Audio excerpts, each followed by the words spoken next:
What's up, YouTube? How's it going? So, what I've realized over the past couple of weeks is that I don't have any time to do just normal vlogging anymore. And the only free time I really have to myself is when I am driving. So, I have decided, or just did in the past, previously, prior to this moment, I decided to buy a iPad holder or camera mount for my car. And this is what I ended up with. Let's check it out. Okay. I know the quality is going to be pretty shoddy, but I'm probably going to put all these up on my second channel. Even though it was a school day, I kind of had the day off, a field trip for student council. So that was pretty fun. Or the different schools are running for district office, and so whenever you run for district office, you have to put on a skit. And I thought that was pretty cool. So all the schools had skits. Well, not all the schools, but all the schools that were running had different skits to do, and they were pretty funny. One of them was about, they were kind of parodying the election, but they had their own candidates running. It was pretty funny. One of the candidates was Moses. One of the candidates was Taylor Swift, and one of the candidates was Mitt Romney. Whenever Taylor Swift went up to go do her speech, they had a student come out who was dressed like Kanye.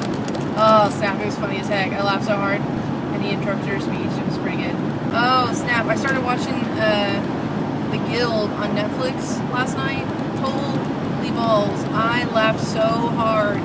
Oh my gosh. Especially that part where Vork is in the shower and he's like been betrayed by Clara. And he's like dramatically putting his hands on the wall and he just like lets his head run underneath the shower head, and then the camera zooms back and you can see that Vork is completely clothed in a full suit. And I had a Long John Silver's for lunch. That was pretty good. It used to be my #1 favorite restaurant, Long John Silver's. I would eat it all the time. So I think my favorite restaurant at the moment is probably Taco Bell, which is really weird because it's probably greasy too. But the only thing I get at Taco Bell is chicken quesadillas, which are amazing. And I would totally make them at home, except for the fact that they've got this awesome sauce that they put on there, and it's not the same. My chicken quesadilla is not the same without this particular type of sauce. And so, being the smart internet savvy person that I am, I googled like kind of a make your own Taco Bell quesadilla sauce recipe, and that was pretty awesome.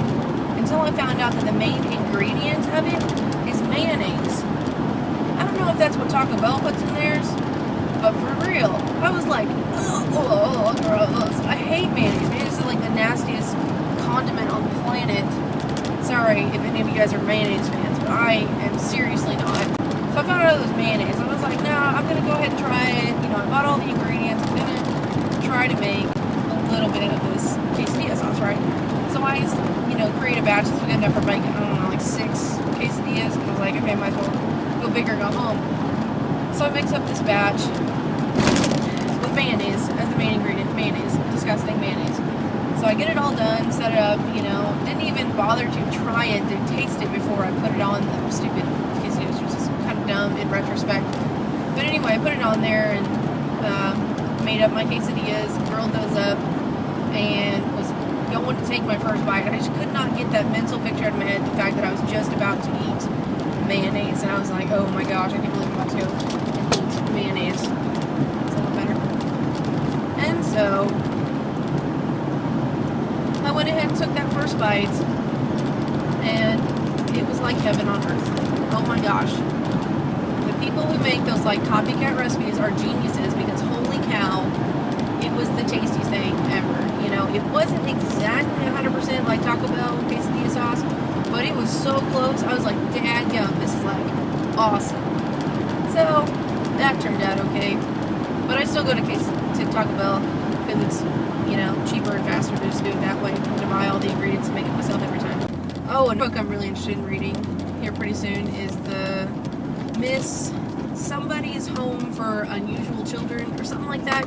I don't know. John Green recommended it. Apparently one of his friends from college wrote it, and it's inspired by all of these found photographs that he was collecting over the years. And it's supposed to be a really interesting book, and it's going to be #2 top-selling novel on the New York Times bestseller right underneath Fault in Our Stars, which I still haven't started. Oh my gosh, it's been sitting on my desk staring at me, waiting for me to read it. But I'm waiting till I get finished reading Abundance of Catherine's before I start Fault in Our Stars, because I know the instant I start Fault in Our Stars, I'm going to not want to put it down, and I'm going to read it solid for like, you know, however long it takes me to finish the book. And so I want to finish Abundance of Catherine's first. But it's just been sitting there glaring at me with its beautiful, wonderful signed page in front. Oh my gosh, I was so excited whenever it came in the mail. And I got a red signature too, which is pretty freaking sweet, because John Green had a competition, like a poll to see to see what color he would do the signatures in, and instead of just picking the winning color, you know, which I think was like green, because John Green, which I voted for, he decided to do, to delegate out different colors based on how many votes they got. So if 20% of the votes went to purple, then he would sign 20% of the first edition in purple. And so anyway, I was looking up the color statistics, and my signature is a red signature, and I was looking up that color poll that he had on his website. Red is the rarest color. There are only about 1,000 other copies that have a red signature in the front. So I felt very special. I was like, that is awesome. I think my sister and I are planning on going to the Digitour concert coming up pretty soon in Dallas. I know we went last year. We went to 2 of them last year, actually. But this year, the one in Dallas is right on the weekend of spring break. So we might just spend the weekend in Dallas, which would be pretty friggin' sweet. And apparently the Key of Awesome is supposed to be at this one. I haven't met them yet.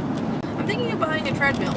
I mean, I'm not just thinking I'm going to. I'm going to buy a treadmill. And so that whenever I'm sitting in my room watching YouTube videos, I can be running on a treadmill, watching YouTube videos instead of sitting in my nice comfy chair, which is new. I'm thinking that's probably enough for today. I really don't want to have to go through all this video and edit it down. So thanks for watching my video. I will talk to you all later.